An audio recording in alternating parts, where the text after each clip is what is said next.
This aromatic pork chop is crispy on the outside, yet super succulent on the inside. If a city had a taste, this would be Hong Kong's taste. This is salt and pepper pork chops. Welcome back to Wok Wednesday. I'm Jeremy here at School of Wok, London's premier Asian cookery school. First thing we're gonna do is chop your base ingredients. Some spring onion. Just adds a little bit of colour when I finish off this dish. And there's something about just flash fried garlic and spring onion with salt and pepper that works an absolute treat with a bit of steamed rice on the side. Of course, the pork is the main ingredient and the main sort of treat here, but when you finish your bits of pork and you've got a little bit of rice that just, with this sort of salty spring onion, it just works. Garlic, finely chopped. Some bird-eyed chillies. If you're not a fan of too much heat, then you can just leave the chillies out.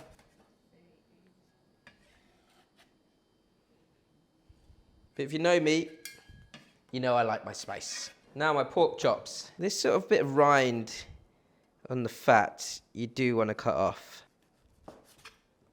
And the rest of the pork chop, I'm going to sort of cut nice slices out of. And this is Hong Kong style. You could do it in sort of cubes of pork, but I quite like these thin slices that I can bash. And I'm not going to make the batter like a sweet and sour batter. I'm going to almost just give it a light coating of corn flour. Let's keep the bone as well. The bone you get a lot of flavour and a lot of moisture from that.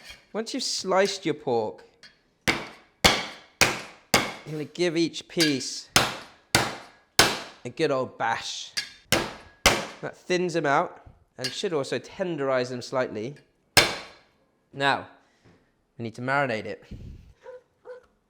Pork in, don't forget your bones. To assist the bashing of the pork and that tenderizing, this Shaoxing rice wine will do the same. A good pinch of sugar. I've got brown sugar here. Any sort of sugar will do.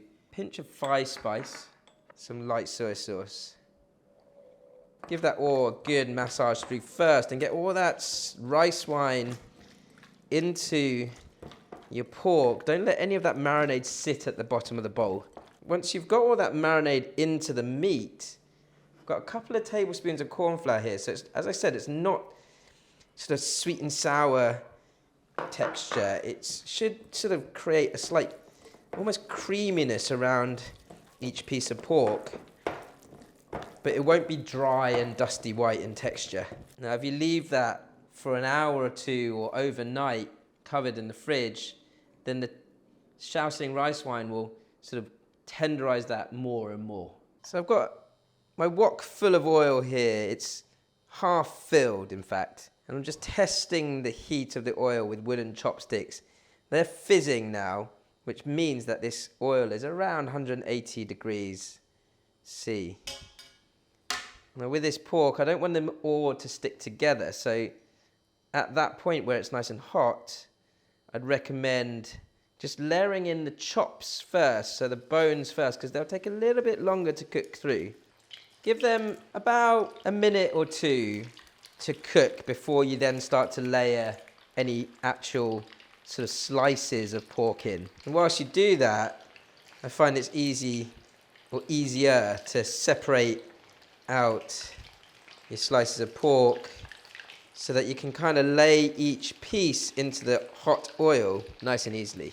You can see with that little sort of, well, that small amount of corn flour, how so you get this lovely crisp edge around the pork, but you can kind of still see the shape of the meat. Right, time to lay my slices in.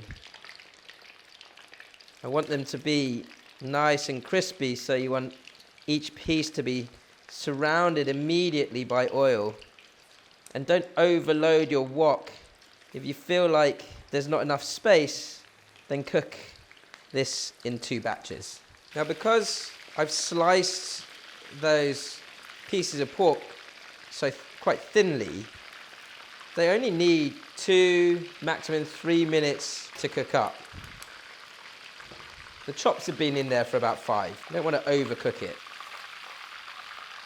Salt and pepper anything, of course, requires salt and pepper, but what you want is lots more pepper than salt. And the pepper will really bring out the sort of sweetness and flavour of the chili. Hot oil, just from the actual deep frying process itself. Give that a quick flick through.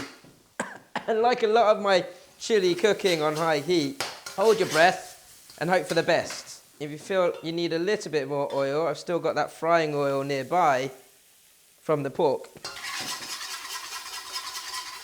Oh, that pepper's gone right up my nose. I'm going to act pretty quickly from here. My pork's going to go in and all over the floor. Give that a flick around. Then it's done. And all that crispy garlic and spring onion over the top. Hong Kong style, salt and pepper pork chops. If there was a taste for a city, this would be Hong Kong's taste. That is delicious. Not just Hong Kong recipes, but Chinese recipes on the channel. Don't forget to like, comment, subscribe, ding, hit that notification bell, and you'll find loads more recipes on the channel.